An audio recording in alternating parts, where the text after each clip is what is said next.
My name's Joe Six-Pack. Joe. My name's Joe. Joe Six-Pack.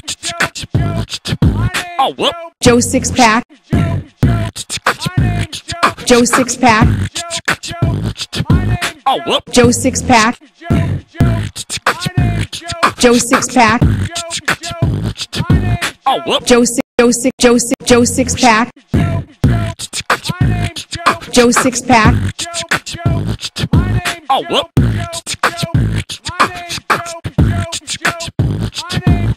My name's Joe.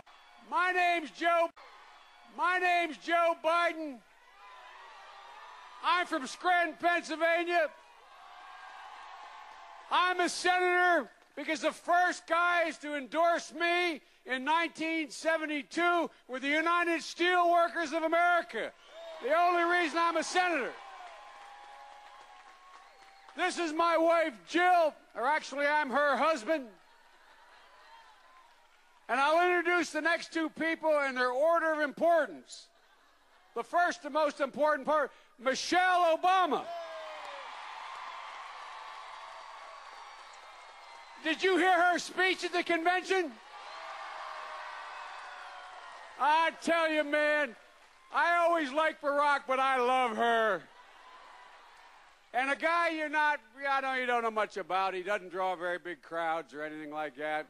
A guy from Illinois named Barack Obama.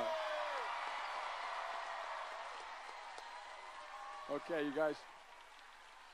Hey, folks, they tell me this is the deal. You have to hear from me for just a few minutes. But I want to understand why. There's only one reason I moved from Pennsylvania. My wife, by the way, is from Willow Grove, Pennsylvania. But I want you to know the reason I left and went to Delaware.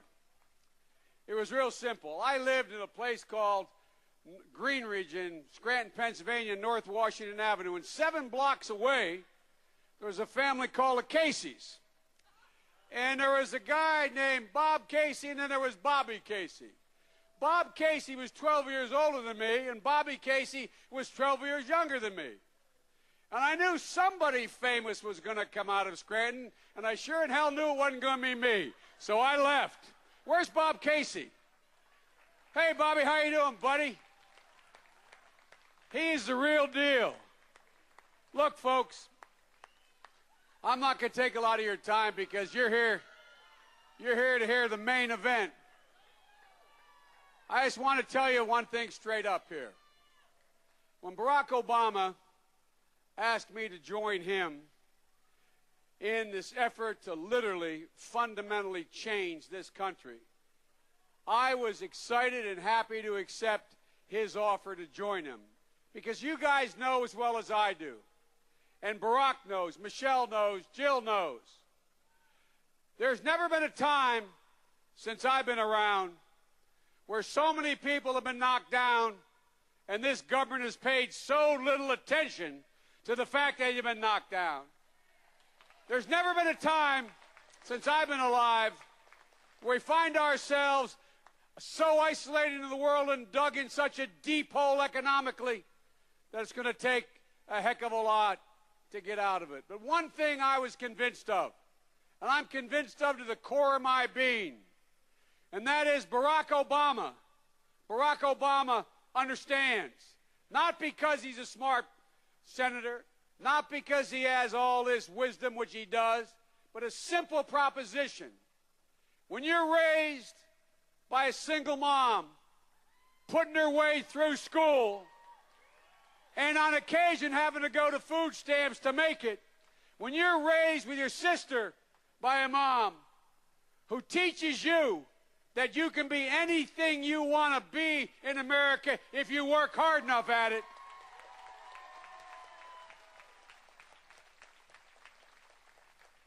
when your mom gets help from your grandparents from the plains of Kansas, who did it the way our parents did in western Pennsylvania and in the Northeast and my state of Delaware. They're a generation, that greatest generation. His grandmom worked putting airplanes together for World War II on an assembly line.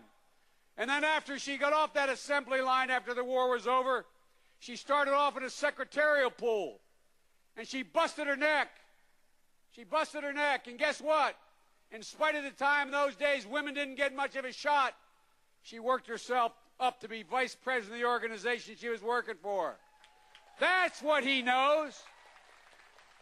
His grandfather came home after fighting in Patton's army, like a lot of our grandparents did.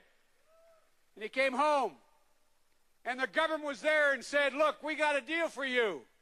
You're willing to work, you can go to college and we'll pay for it. His grandfather went to college and paid for it. They paid for it. What's happened to that, folks? What has happened to that notion? No joke. This isn't Democrat. This isn't Republican. This is just plain fact. The fact of the matter is, this country is red. My dad used to have an expression.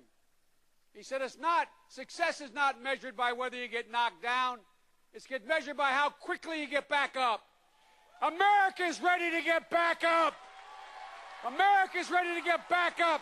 And this is the man that's going to get him back up. Ladies and gentlemen, my friend, Barack Obama, the next president of the United States of America.